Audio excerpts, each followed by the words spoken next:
Hi everyone, welcome back to my Elden Ring series where I make a build for every melee weapon in the game. In today's video, I'll be covering the Wakizashi. This weapon is a dagger that requires 9 strength and 13 dexterity to wield and inflicts the bleed status effect. It can be acquired on a corpse in the jail cave in Caelid. For this weapon, I decided to go with a dexterity based setup with a keen infused Wakizashi and a finger seal in my offhand for the option to apply buffs. For my Ash of War, I chose to use Blood Tax, which provides a fast, triple thrust attack that can quickly apply bleed and also gives health regeneration every time it hits an enemy. The skill is also fairly good at staggering small and medium-sized enemies, making us less likely to get interrupted while using it. So let's talk about the playstyle that we will be using with this build. First of all, the Wakizashi is unique because it cannot be power stanced with other daggers. It can, however, be power stanced with katanas, but I decided not to bring a katana into this build because I didn't want to take the spotlight off of the Wakizashi, which definitely left me with a major challenge since this dagger is pretty mediocre at best. There are very few reasons to use it in my opinion other than for the aesthetic and for style points.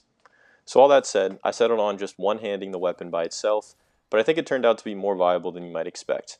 We deal damage primarily with the Blood Tax Ash of War skill, which is a very solid skill just on its own, but it really starts to shine when combined with the Blood Flame Blade incantation. With the native bleed on the Wakizashi combined with the Blood Flame effect, the Blood Tax skill becomes an absolute bleeding machine. So for that reason, I usually like to buff my weapon at the beginning of tough boss fights, and on top of that, we can use the Flame Grant Me Strength body buff for a boost to our physical and fire damage as well. To be honest though, sometimes I just get lazy and don't bother to use my buffs because it's a bit of a chore to keep them up all the time, and in this case you still get reasonable damage and bleed buildup without them. Anyway, in addition to blood tax, we can also mix in regular one-handed light attacks and heavy attacks when we have shorter attack windows or when we run out of FP. The daggers are a very spammable weapon class, so they are well suited for an agile playstyle. Moving on to the stat spread for this build, at level 150, I have 60 vigor, 27 mind, 20 endurance, 10 strength, 77 dexterity, 10 intelligence, 15 faith, and 10 arcane. It is good to have a large health pool when using blood tax so that you can make the most of the health regeneration the skill provides while using less healing flasks. Mind is also important for this build as the FP cost from our buffs and skill will add up quickly. Endurance is less important because dagger attacks consume very little stamina and our equip load is quite low. Since we are using the Keen Infusion, all of our damage scaling comes from dexterity, which is where we are allocating most of our damage points. We only have a few extra points in faith in order to meet the minimum requirements for our buffs. If you are a buff enthusiast and want to incorporate Golden Vow into your arsenal as well, you'll need an additional 10 faith for a total of 25, but I decided not to make this investment in this case. For my armor, I of course had to go with a samurai theme since we are using a classic samurai weapon.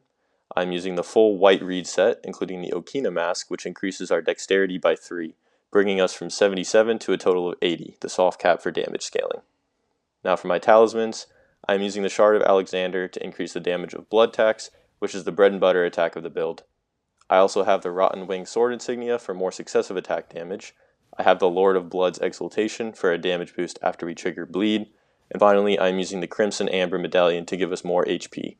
This talisman is extra effective here since, like I said earlier, the bigger our health pool, the more damage we can take without needing to use a healing flask, and therefore heal from blood tax.